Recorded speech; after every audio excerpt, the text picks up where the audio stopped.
আতুল আজীর আজরাহু, তোমরা শ্রমিককে তার পারিশ্রমিক বুঝিয়ে দাও। ক্বাবলা আন ইয়াজিফা আরাকুহু, তার শরীরের ঘামটা শুকাবার আগে।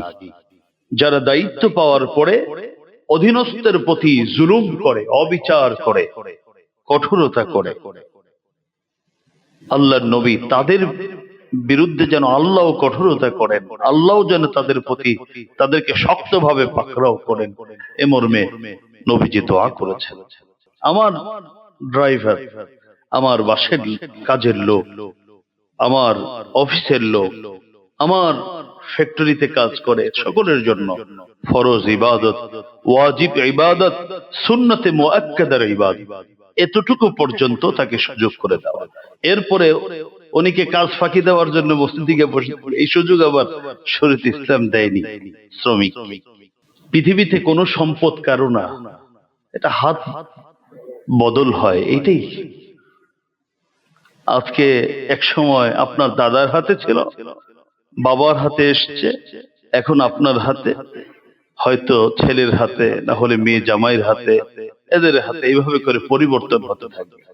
এটাই তো দুনিয়া। সম্মানিত হাজিরিন, আমরা গত জুমাতে আলোচনা করেছিলাম হালাল রিজিক অন্বেষণ করা, হালাল রিজিক উপার্জনের জন্য একটু চেষ্টা করা, এটা স্বাভাবিক কোনো কাজ নয়, এটা গুরুত্বপূর্ণ একটা ইবাদত। আল্লাহর কাছে অত্যন্ত প্রিয়, আল্লাহর অত্যন্ত পছন্দের কাজ এটা। শুধু তাই নয়, হালাল রিজিক উপার্জন অন্বেষণকে রাসূল করিম সাল্লাল্লাহু আলাইহি ওয়াসাল্লাম বলেছেন যে নামাজ, রোজা, হজ, যাকাত, এই যে ফরজ ইবাদত গুলো আছে, এই জাতীয় ফরজ ইবাদত গুলোর পরেই আরেকটি ফরজ, আরেকটি আবশ্যকীয় কাজ হলো হালাল রিজিক অন্বেষণের জন্য মানুষ চেষ্টা করে। এটা আমাদের সকলের জন্য এটা অপরিহার্য। এ বিষয়ে হালাল রিজিক অন্বেষণের গুরুত্ব, তাৎপর্য সম্পর্কিত আমি বিস্তারিত আলোচনা গত জুমাতে করার চেষ্টা করেছি। পাশাপাশি পৃথিবীর সর্বপ্রথম নবী থেকে নিয়ে সর্বশেষ নবী পর্যন্ত যুগে যুগে নবীগণ, প্রত্যেক নবী হালাল রিজিক অন্বেষণের জন্য যে তারা যথাসাধ্য চেষ্টা করেছিলেন, আমি সেটাও আপনাদের খিদমতে তুলে ধরার চেষ্টা করেছি। যে কোনো কাজে দুটো পক্ষ থাকে, একটি পক্ষ মালিক পক্ষ বলি আমরা, আমাদের ভাষায় বলি মালিক, আমি আমার ভাষায় বলবো যে এটা অভিভাবক। একটা পক্ষকে আল্লাহ মালিক পক্ষে পরিণত করেন, আরেকটি পক্ষ হচ্ছে শ্রমিক পক্ষ, যাকে আমি মালিক পক্ষকে আমার ভাষায় বলি অভিভাবক, অভিভাবক পক্ষ।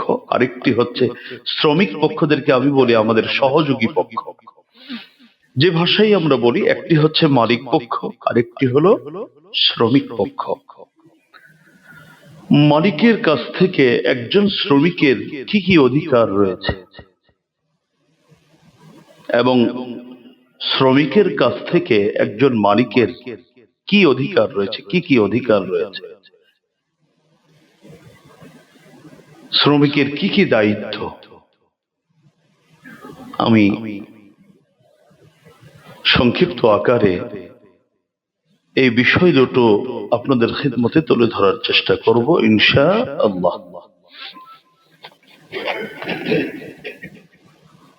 আসুন আমরা কাল বিলম্ব না করে, সময় নষ্ট না করে মূল আলোচনায় ঢুকে যাই। মালিকের কাছ থেকে একজন শ্রমিকের কি অধিকার? এক নম্বর, একজন শ্রমিককে কোনো কাজে লাগানোর আগে তার কি কি কাজ হবে এবং তার সুযোগ সুবিধা কি থাকবে, তার পারিশ্রমিক কি হবে, সেটা অবশ্যই সুনির্ধারিত থাকতে হবে। এটা আগে নির্ধারণ করতে হবে কাজ শুরু করার আগে। আমরা অনেক সময় শ্রমিককে কাজে লাগিয়ে দিই, এরপরে বলি তোমাকে খুশি করব, পরে দেখা যাবে। এটা ঠিক নয়। একজন শ্রমিককে কাজে লাগানোর আগেই তার পারিশ্রমিক নির্ধারণ করা এবং কাজ সমাপ্ত হওয়ার সাথে সাথে কাজ বিলম্ব না করে কোন ধরনের ছলচাতুরির পথ অবলম্বন না করে শ্রমিকের যে হক, যে পারিশ্রমিক, সেটা যথাসময়ে প্রদান করা, এটা মালিকের কাছ থেকে একজন শ্রমিকের ন্যায্য অধিকার। আসুন এ সম্পর্কে শরীয়ত ইসলাম কি বলেছে, কোরআন সুন্নাহ কি বলেছে। নাসাই শরীফের হাদিস, হযরত আবু সাঈদ আল খুদরি রাদিয়াল্লাহু তাআলা থেকে বর্ণিত, তিনি বলেন قال رسول الله صلى الله عليه وسلم من استأجر أجيرا فليسمي له أجرته। নবী বলেন, যে ব্যক্তি কোন শ্রমিককে তার কাজে লাগাতে চায় সে যেন শুরুতেই কাজ আরম্ভ করার আগেই তার পারিশ্রমিকটা সে নির্ধারণ করে ফেলে। পারিশ্রমিকটা যেন আগে পরিষ্কারভাবে আলোচনার মাধ্যমে নির্ধারণ করে থাকে। নাসাই শরীফের হাদিস।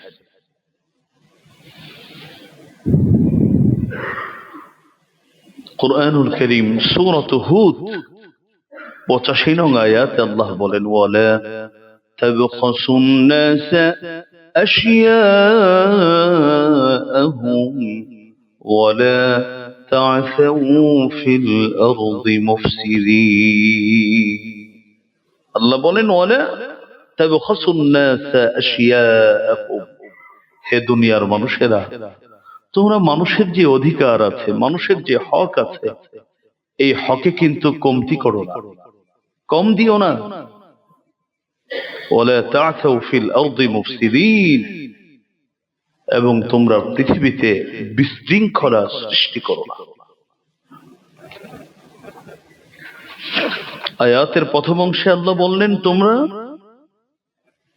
প্রতিটি মানুষের যে অধিকার আছে তার অধিকারের মধ্যে তোমরা কম করো না এবং তোমরা বিশৃঙ্খলা সৃষ্টি করো না। সূরাত হুদ 85 নং আয়াত। বড় আজীব, বড় গুরুত্বের সাথে আয়াতটা বোঝা দরকার। আল্লাহ প্রথম বললেন অধিকার কম দিও না, এরপরে বললেন বিশৃঙ্খলা সৃষ্টি করো। অর্থাৎ বিশৃঙ্খলা সৃষ্টি তখন হয় যখন কাউকে অধিকার থেকে বঞ্চিত করা হয়। বিভিন্ন কারণে হতে পারে, কিন্তু এটা একটা অন্যতম কারণ যে তাদেরকে অধিকার থেকে মাহরুম করা হয়েছে। এই জন্য আল্লাহ রাব্বুল আলামিন আমাদেরকে বলে দিলেন, তোমরা অধিকার থেকে মানুষকে মাহরুম করে দিও না, বঞ্চিত করো না এবং পৃথিবীতে বিশৃঙ্খলা সৃষ্টি করো না।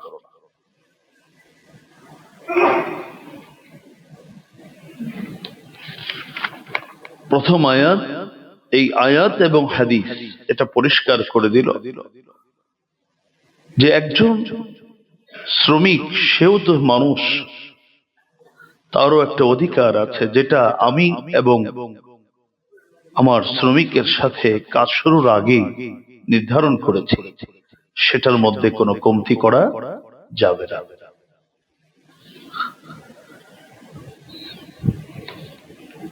এবার আসুন, তাহলে প্রথমত নির্ধারণ করতে হবে, তার যে প্রাপ্য অধিকার সেটা দিতে হবে, পারিশ্রমিকটা দিতে হবে, কম করা যাবে না। আর শেষে কখন দিতে হবে সেটাও রাসূল বলেছেন। আন আব্দুল্লাহ ইবনে عمر رضي الله تعالى عنهما قال رسول الله صلى الله عليه وسلم أعطوا الأجير أجره قبل أن يجف عرقه رواه ابن ماجه আল্লাহর হাবিব সাল্লাল্লাহু আলাইহি ওয়াসাল্লাম বলেন, আব্দুল্লাহ ইবনে ওমর থেকে বর্ণিত হাদিস, আতুল আজীর আজরাহু, তোমরা শ্রমিককে তার পারিশ্রমিক বুঝিয়ে দাও, ক্বাবলা আন ইয়াজিফা আরাকুহু, তার শরীরের ঘামটা শুকাবার আগে। ঘাম শুকাবার আগে মানে কি? অনতিবিলম্বে।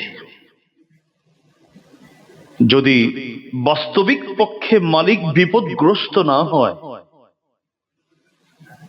মালিকও বিপদগ্রস্ত হতে পারে, তখন উভয় পক্ষ বুঝতে হবে এটা। যদি বিপদগ্রস্ত না হয়, অনতিবিলম্বে কোনো ছলচাতুরি না করে তার পারিশ্রমিক অনতিবিলম্বে যথাসময়ে পৌঁছে দেয়। ইবনে মাজার হাদিস। তাহলে আমরা প্রথম অধিকার, শ্রমিকের প্রথম অধিকার হলো কাজ শুরুর আগে তার পারিশ্রমিক নির্ধারণ করা, পারিশ্রমিক তাকে বুঝিয়ে দেওয়া, তার ঘাম শুকাবার আগে অনতিবিলম্বে, এবং এর মধ্যে কোনো কমতি না করা। কাজ শেষে তাকে না ঠকানো। বলা হয়েছে তোমার পারিশ্রমিক হবে 15 টাকা, তো কাজ শেষে তাকে আমি নাও দিব, সময় মতো দিব, ওর সময় হবে না, মৃত্যুর পরে দিবে সময়। 2 নম্বর, মালিকের কাছ থেকে শ্রমিকের 2 নম্বর অধিকার, 2 নম্বর প্রাপ্য, সাধ্যের বাহিরে যেটা একজন মানুষের জন্য সাংঘাতিক কষ্টকর, বোঝা, এমন কোন কাজ শ্রমিকের উপর না চাপানো। সাধ্যের বাহিরে, অথবা যেটা একজন মানুষের জন্য দুষ্কর, অত্যন্ত বোঝা হয়ে যাবে তার জন্য, সে অসুস্থ হয়ে পড়তে পারে, সে বড় ধরনের ঝুঁকির সংখ্যায় পড়তে পারে, তারপরেও আমার কাজ দরকার, আমারটা আগে, এমনটি যেন না হয়, বরং তাকে সাধ্যের বাহিরে কোনো কাজ না চাপানো, সাধ্যের মধ্যে রাখা। আসুন এই মর্মে ইসলাম কি বলে, কোরআন সুন্নাহ কি বলে। হযরত আবু যর গিফারি রাদিয়াল্লাহু তাআলা আনহু থেকে বর্ণিত হাদিস, রাসূল করিম সাল্লাল্লাহু আলাইহি ওয়াসাল্লাম ইরশাদ করেছেন, আল্লাহর রাসূল বলেন, হুম ইখওয়ানুকুম জাআলাহুমুল্লাহু তাহতা আইদিকুম, হুম ইখওয়ানুকুম জাআলাহুমুল্লাহু তাহতা আইদিকুম ওয়ালা তুকাল্লিফুহুম মা ইয়াগলিবুহুম। হুম ইখওয়ানুকুম, দেখুন আমি তো শ্রমিককে কি মনে করি, আর কোরআন সুন্নাহ কি বলে। রাসূলুল্লাহ সাল্লাল্লাহু আলাইহি ওয়াসাল্লাম বলেন, হুম ইখওয়ানুকুম, এই শ্রমিককে তোমরা অন্য কিছু মনে করো না, তারা তোমাদেরই একজন ভাই, তোমাদের ভাই তারা। জাআলাহুমুল্লাহু তাহতা আইদিকুম, আল্লাহ তাদেরকে তোমাদের হাতে, তোমাদের অভিভাবকত্বে, তোমাদের জিম্মাদারিতে রেখেছেন আমার আল্লাহ রাব্বুল আলামিন। চাইলে বিপরীতটাও তিনি করতে পারতেন, ওই শ্রমিকের জায়গায় এই মালিককে রেখে শ্রমিককে মালিকের জায়গায়ও রাখতে পারতেন। আল্লাহ রাব্বুল আলামিন নবীজির মাধ্যমে বলে দিলেন যে একজন শ্রমিক আর মালিক, তোমরা এটাকে আলাদা করো না, এরা তোমাদেরই একজন ভাই। আল্লাহ কিছুদিনের জন্য, একটা সময়ের জন্য তোমাদের অধীনস্থ করেছে। লা তুকাল্লিফুহুম মা ইয়াগলিবুহুম, তোমরা তাদের উপর এমন কাজ চাপিয়ে দিও না, এমন বোঝা তাদের উপর উঠিয়ে দিও না, মা ইয়াগলিবুহুম, যেটা বহন করতে, যে কাজ করতে তাদের হিমশিম খেতে হয়, যেটা তাদের জন্য অত্যন্ত কষ্টসাধ্য, এমন কোন কাজ তাদের উপর চাপিয়ে দিও না। সহিহ মুসলিম শরীফের হাদিস। তাহলে একজন শ্রমিককে আমি মালিক পক্ষ আর এটা শ্রমিক পক্ষ, এটা না ভেবে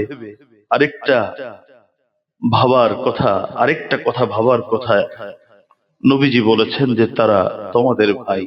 অর্থাৎ এখানে কাজের সুবিধার্থে এক শ্রেণীকে মালিক পক্ষ বলা হয়, আরেক শ্রেণীকে শ্রমিক পক্ষ বলা হয়। বাস্তবে আমরা একে অপরের ভাই। সাধ্যের বাহিরে তাদেরকে কোনো কাজ না চাপানোর নির্দেশনা শরীয়ত ইসলাম আমাদেরকে দিয়েছে।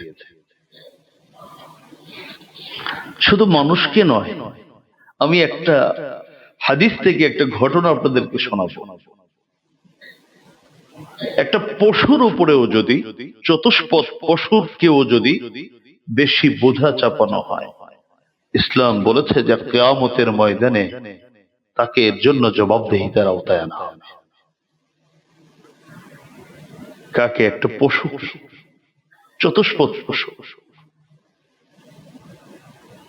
সুতরাং একজন মানুষকে সাধ্যের উপরে বাহিরে তাকে নির্দেশ দিয়ে, তাকে দিয়ে তার জীবনকে ঝুঁকিতে ফেলে আর্ন করা, উপার্জন করার অধিকার আল্লাহ আমাকে আপনাকে দেন, কোন মুসলমানকে আল্লাহ দেন।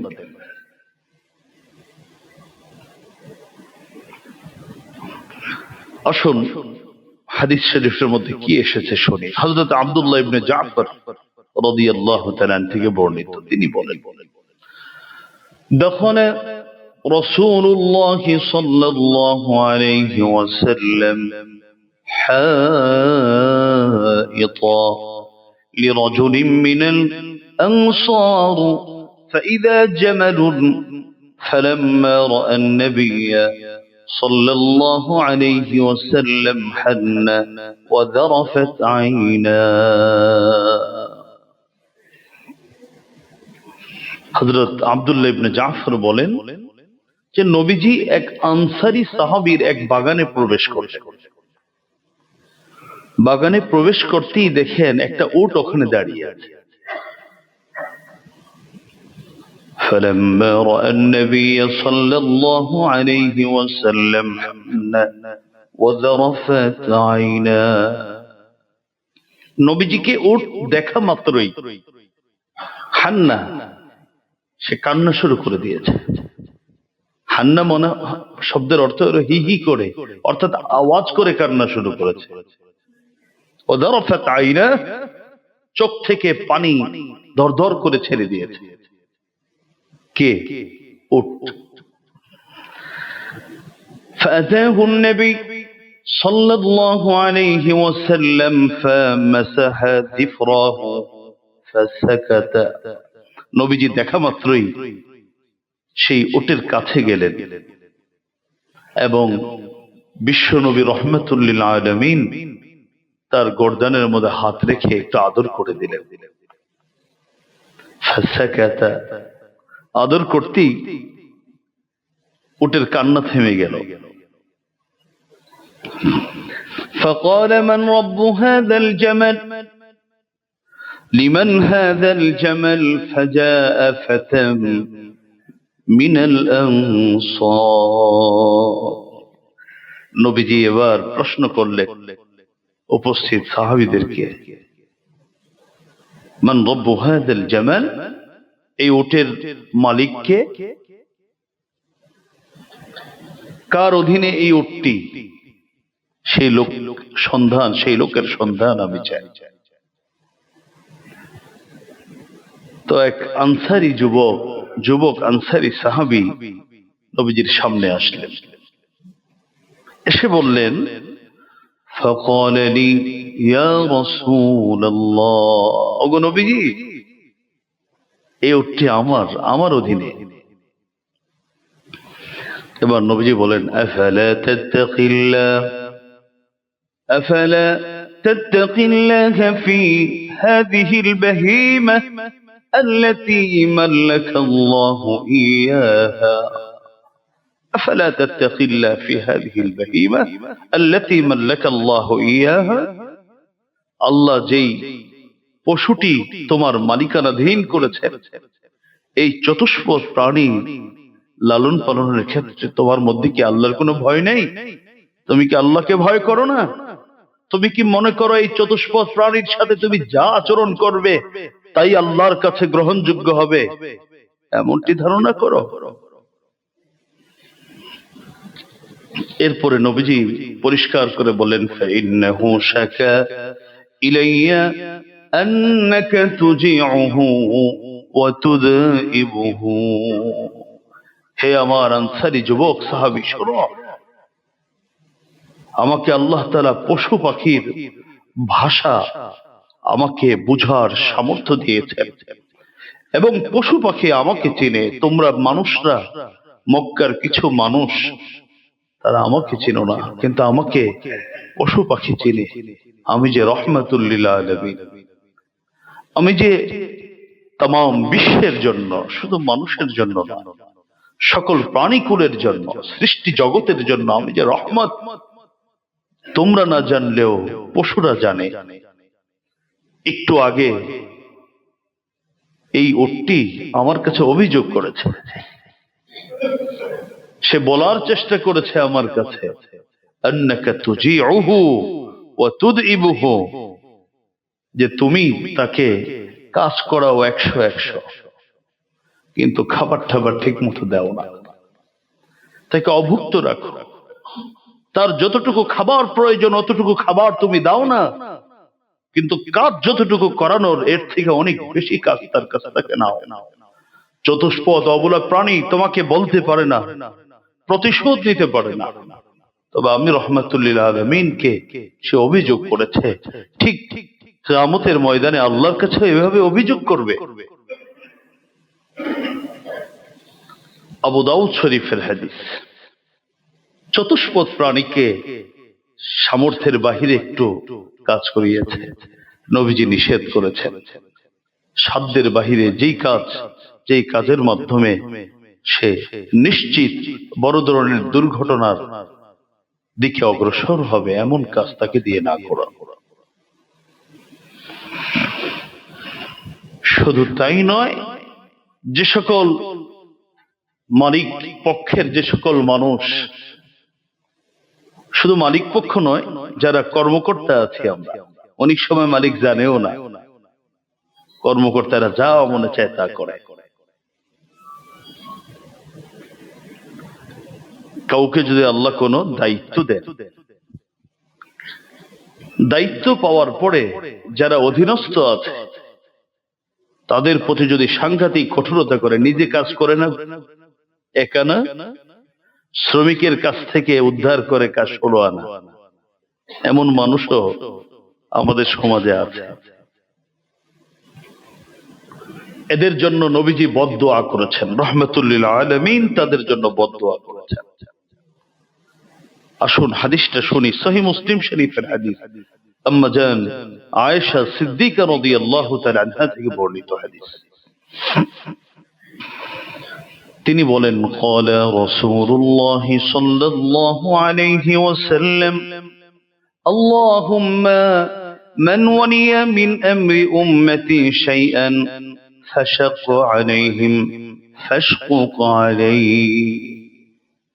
নবী বলেন, হে আল্লাহ, আমার উম্মতের যে ব্যক্তি কোনো দায়িত্ব পেয়েছে, কোনো কাজের দায়িত্ব পাওয়ার পরে সে যদি তার অধীনস্থের উপর কঠোরতা করে, একটা হলো ইনসাফ করা, আর একটা হলো কঠোরতা করা, যদি কঠোরতা করে, হে আসমান জমিনের রব, আমি বিশ্ব নবী আপনার কাছে ফরিয়াদ করছি, আপনিও তার প্রতি কঠোরতা করবেন। আর দায়িত্ব পাওয়ার পরে দায়িত্বশীল ব্যক্তি যদি ইনসাফের সাথে কাজ আদায় করে, অর্থাৎ অনুগ্রহের নজর রাখে, হে আসমান জমিনের মালিক আল্লাহ, আপনিও তার প্রতি দয়া এবং অনুগ্রহের দৃষ্টি দিবেন। দোয়াটা কে করেছেন? মুহাম্মদুর রাসূলুল্লাহ সাল্লাল্লাহু আলাইহি ওয়াসাল্লাম। এখানে দয়ার মানে হলো ইনসাফ, ইনসাফ রক্ষা করা। এর মানে এই নয় যে তাকে কাজ দেওয়া হয়েছে 8 ঘন্টার, 2 ঘন্টার পরে যাও, তুমি চলে যাও, 6 ঘন্টা কাজ করা লাগবে না। এর মানে কিন্তু এই নয়, ভুল বোঝার কোনো সুযোগ নেই। তাহলে নবীজি যারা দায়িত্ব পাওয়ার পরে অধীনস্থের প্রতি জুলুম করে, অবিচার করে, কঠোরতা করে, আল্লাহর নবী তাদের বিরুদ্ধে যেন আল্লাহ কঠোরতা করেন, আল্লাহ যেন তাদের প্রতি তাদেরকে শক্তভাবে পাকড়াও করেন, এ মর্মে নবীজি দোয়া করেছেন। সুতরাং মানুষের উপর কোন কাজ যেটা সাধ্যের বাহিরে, যেটা করতে তার একেবারে মাত্রাতিরিক্ত কষ্ট হয়, এমন কোন কাজ তার উপর না চাপানো। 3 নম্বর, শ্রমিক মালিকের কাছ থেকে যেই অধিকারগুলো পাবে তার 3 নম্বর হলো কাজের সময়ে যদি কোনো ফরজ ইবাদতের সময় আসে, উদাহরণস্বরূপ 9টা থেকে কাজ শুরু বা 8টা থেকে কাজ শুরু, অথবা 7টা থেকে কাজ শুরু 4টা পর্যন্ত, 5টা পর্যন্ত, যেটাই হোক, এর মধ্যে যদি কোনো ফরজ ইবাদতের সময় আসে, তাহলে ফরজ ইবাদত পালন করার সুযোগ এটা আমি আমার শ্রমিককে দিয়েছি, এটা আমি অনুগ্রহ করেছি তা নয়, এটা তার অধিকার। তাকে ফরজ নামাজের সময় দিতে হবে, ফরজ রোজার সুযোগ দিতে হবে। ফরজ ইবাদতের ক্ষেত্রে কোন ধরনের এই ক্ষেত্রে তাদেরকে ইবাদত থেকে দূরে রাখার সুযোগ নেই। আসুন কোরআন এবং হাদিস কি বলে এই বর্ণে শুনি। সূরাত ইব্রাহিম 3 নম্বর আয়াত, আল্লাহ বলেন, আল্লাযীনা ইয়াস্তাহিব্বুনাল হায়াতাদ দুনিয়া আলাল আখিরাহ, আল্লাযীনা ইয়াস্তাহিব্বুনাল হায়াতাদ দুনিয়া আলাল আখিরাহ ওয়া ইয়াসুদ্দুনা আন সাবিলিল্লাহ ويبغونها عوجا أولئك في ضلال بعيد। আল্লাহ বলেন, الذين يستحبون الحياة الدنيا على الآخرة, যে সকল মানুষ পরকালীন জীবন থেকে দুনিয়ার জীবনকে প্রাধান্য দেয়, দুনিয়ার জীবনটাকে বেশি পছন্দ করে, ওয়াসুদ্দুনা আন সাবিলিল্লাহ, এবং মানুষকে আল্লাহর পথে, আল্লাহর কাজে বাধা দেয়। আমার আল্লাহ বলেন, উলাইকা ওয়ায়াবগুনাহা ইওয়াজা, এবং সে বক্রতাকে চায়, সিরাতে মুস্তাকিম চায় না। আল্লাহ বলেন, উলাইকা ফি দালালিম বাঈদ, এরা ওই সকল মানুষ যারা স্পষ্ট, প্রকাশ্য এবং সাংঘাতিক রকমের বিভ্রান্তির মধ্যে পড়ে আছে। আয়াতের অর্থটা আবার শুনি। আল্লাহ বলেন, যারা দুনিয়ার জীবনকে বেশি পছন্দ করে, দুনিয়ার জীবনকে ভালোবাসে, আখিরাত থেকে দুনিয়ার জীবনকে প্রাধান্য দেয়, এবং মানুষকে আল্লাহর কাজে বাধা দেয়, এবং বক্রতাকে পছন্দ করে, বক্রতাকে চায়, সিরাতে মুস্তাকিম চায় না।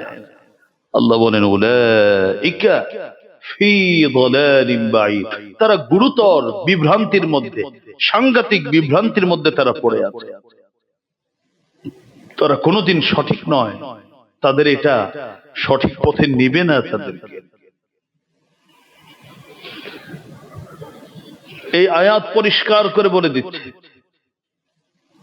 আল্লাহর কাজে বাধা দেওয়ার কোনো সুযোগ নেই। ফরজ ইবাদতের সময় হলে তাকে সুযোগ দিতেই হবে। এটা জাতীয় সংসদ হোক আর এটা আমার টং দোকান হোক, যেখানেই হোক, ফরজ নামাজের সময় হয়েছে, সুযোগ দিয়ে দেওয়া হবে। এবং আমি তাকে সুযোগ দিয়ে তার প্রতি অনুগ্রহ করেছি তা নয়, এটা তার অধিকার, প্রাপ্য অধিকার।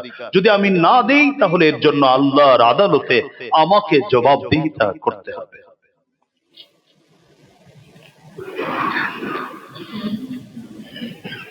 আল্লাহ পাক তাদেরকে যারা দিবে না তাদেরকে বলছেন পথভ্রষ্ট তারা, তাদের কাছে দুনিয়ার জীবনটা আখিরাত থেকে বেশি পছন্দের।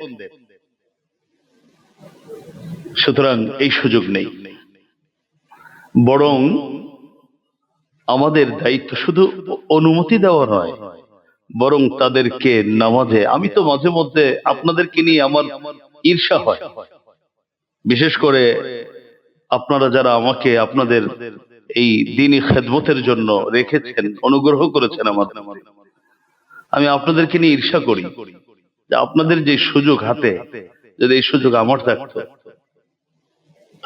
কারো অধীনে 20,000 শ্রমিক আছে, কারো অধীনে 2,000 শ্রমিক আছে, কারো অধীনে 500 শ্রমিক আছে। শুধু তার অধিকার না, আমি নামাজের ইন্তজাম করে দিব, এই সময়টা তোমাদের নামাজে, এই আধা ঘন্টা তোমাদের খাবার, অথবা 40 মিনিট খাবার, এই 20 মিনিট তোমাদের নামাজে, এবং নামাজের জন্য একজন উপযুক্ত ইমাম রেখে দেওয়া। 2,000 লোক তার পারিশ্রমিক দিতে পারে, 1-2 জন লোকের পারিশ্রমিক দিলে খুব বেশি কষ্ট হবে। যদি আমি মনে প্রাণে মন থেকেই কাজটা করতে পারি, আশা করা যায় ওরা নামাজ পড়ে যে সওয়াব পাবে, এই 20,000 লোকের সওয়াব আল্লাহ আমাকেও দিবেন।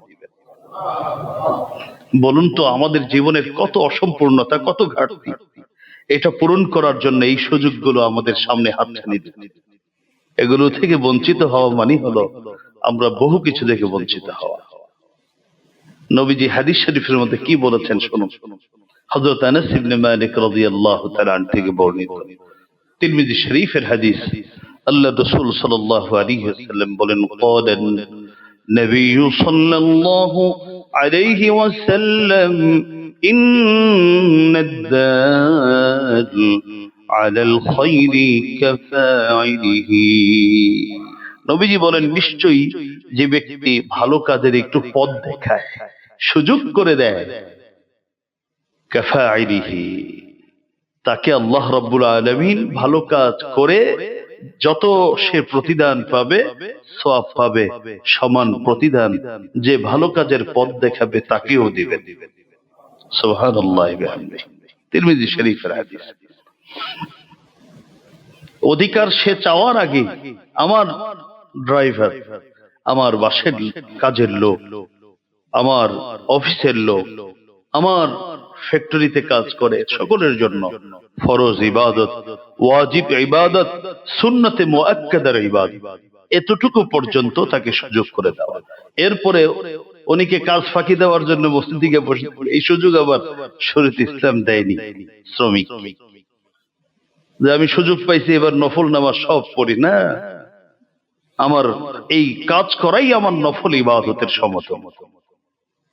তাহলে আমরা ফরজ, ওয়াজিব এবং সুন্নতে মুআক্কাদা, যে সুন্নত আদায় না করলে গুনাহ হবে, এই 3 কাজ করার সুযোগ আমাদেরকে দিতে হবে। দেখুন, পৃথিবীতে কোনো সম্পদ কারো না, এটা হাত বদল হয়, এইটাই। আজকে এক সময় আপনার দাদার হাতে ছিল, বাবার হাতে এসছে, এখন আপনার হাতে, হয়তো ছেলের হাতে, না হলে মেয়ে জামাইয়ের হাতে, এদের হাতে, এইভাবে করে পরিবর্তন হতে থাকবে। এটাই তো দুনিয়া। কারণ আমরা তো মানুষ মৃত্যুর পরে কত জানাজা দেখেছি, কত লাশ দেখেছি, কই কাফনের তো কোনো পকেট টকেট নেই, কিছু তো নিয়ে যেতে পারে না কেউ। তবে আমি যদি আমার প্রতিষ্ঠানে এমন কিছু সূচনা করে যেতে পারি যেটা শত শত বছর কি হবে, চলতে থাকবে। এর বিনিময়ে আল্লাহ আমাকে আপনাকে দিবেন। ভালো কাজ, বিশেষ করে আমাদের দেশে কেউ যদি কোনো ভালো কাজ শুরু করে এটা কেউ বন্ধ করতে পারে না, বন্ধ করলেও এটা চালু হয়ে যায়। বিসমিল্লাহির রহমানির রহিম সংবিধানে থাকা একটা কথা উদাহরণস্বরূপ বললাম, এটা একটা ভালো কাজ। এরকম আরো অনেক ভালো কাজ আছে। এটা যদি কেউ চালু করে যেতে পারে তাহলে ইনশাআল্লাহ আমাদের দেশে এটা চলতেই থাকবে। সাময়িক কেউ বন্ধ করলে, কোনো মানুষ বন্ধ করলেও করতে পারে, কিন্তু স্থায়ীভাবে ভালো কাজ বন্ধ হয় না সাধারণত। যতকাল ভালো কাজ চলবে ততকাল আমার এবং আপনার আমল নামায় সওয়াব উঠতেই থাকবে, উঠতেই থাকবে।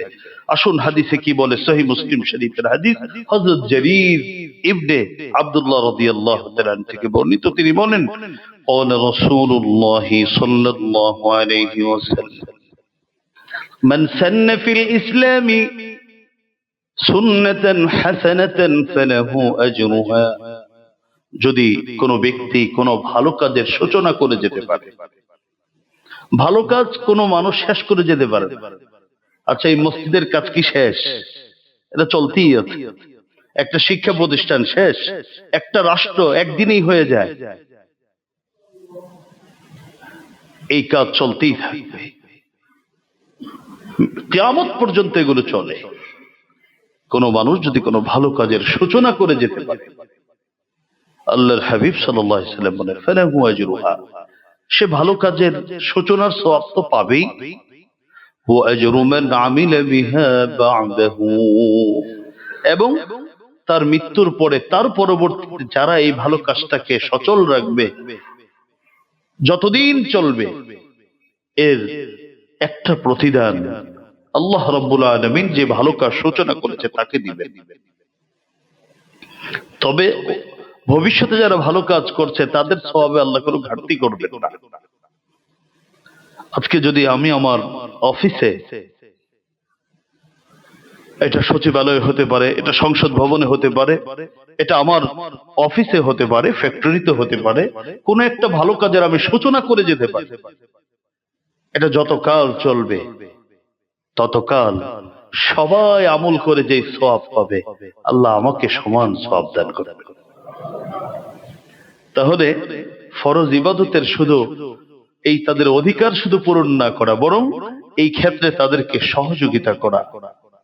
আমাদের দেশের, আমার খুব কষ্ট লাগে, বলেই ফেলি, আর কার কাছে বলবো দুঃখের কথা, টয়লেট করা হয় মার্বেল দিয়ে, আর নামাজের জায়গায় ফ্যান পর্যন্ত থাকে না। কষ্ট পেয়েন না, আমাকে বাধ্য হয়ে, যেহেতু আপনারা আমাকে বলার সুযোগ দিয়েছেন, আর আমি যদি না বলি আল্লাহ বলবে এরা তো সুযোগ দিয়েছিল, তুমি বলো নেই। নামাজের সুন্দর পরিবেশ করা, হ্যাঁ আলাদা হয়তো জায়গা হবে না, ওটাকেই সুন্দর পরিপাটি করা, যেন নামাজে কোনো বিঘ্নতা সৃষ্টি না হয়, ওভাবে করে পড়ার চেষ্টা করা। মুহতারাম হাজিরিন, আমি ইনশাআল্লাহ আগামী জুমাতে একটা বিষয় আলোচনা করব। নবীজি, আমার আপনার নবী, পেয়ারা নবী, বিশ্ব নবী, কর্মচারীদের সাথে কিভাবে মিশতেন, কি আচরণ তাদের সাথে করতেন, এবং একজন ভালো শ্রমিক, নিষ্ঠাবান শ্রমিক, যে আল্লাহর কাছ থেকে প্রতিদান পেতে চায়, তার জন্য কি কি দায়িত্ব, কর্তব্য, আল্লাহ তৌফিক দিলে আগামী জুমাতে আলোচনা হবে। আজকে যতটুকু আলোচনা হলো, আল্লাহ আমাদেরকে বুঝার, আমল করার তৌফিক দান করুন, আমিন। ওয়া আখিরু দাওয়ানা আলহামদুলিল্লাহি রাব্বিল আলামিন।